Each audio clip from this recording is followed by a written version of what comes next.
आणि आता बातमी साताऱ्यातून। साताऱ्यातल्या व्याजवाडी परिसरात धोमचा उजवा कालवा फुटल्याची घटना घडली।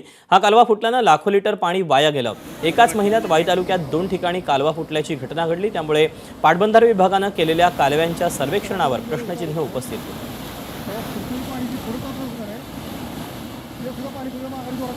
सातारा जिल्ह्यातील धोम कालवा जो आहे तो आता पुन्हा फुटलेला आहे।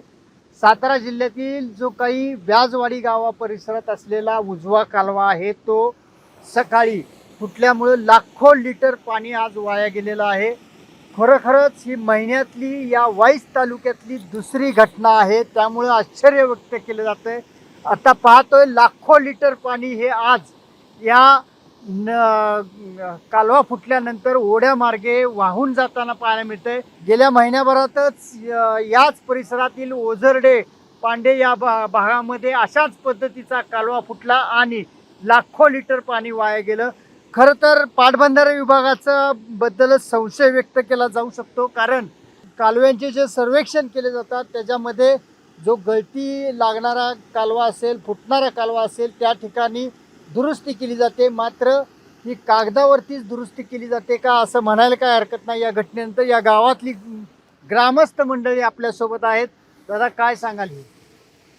गेल्या 1-2 महिन्यापासून पाटबंधारे विभागाच्या संबंधित कर्मचारी अधिकारी वर्गाला सांगून सुद्धा त्यांनी दुर्लक्ष केल्यामुळे आज ही परिस्थिती उद्भवलेली आहे। वारंवार तक्रारी केलेल्या आहेत। त्यांनी तात्पुरत्या स्वरूपात सिमेंटची पोत्यात माती भरून टाकायची, हे असे उद्योग करून हे आता एवढे मोठे नुकसान झाले। आता ह्याची जबाबदारी कोण घेणार?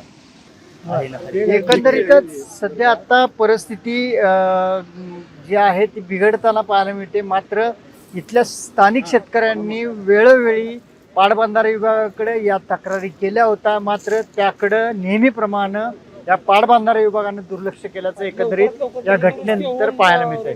राहुल तपासे, एबीपी माझा, व्याजवाडी, सातारा।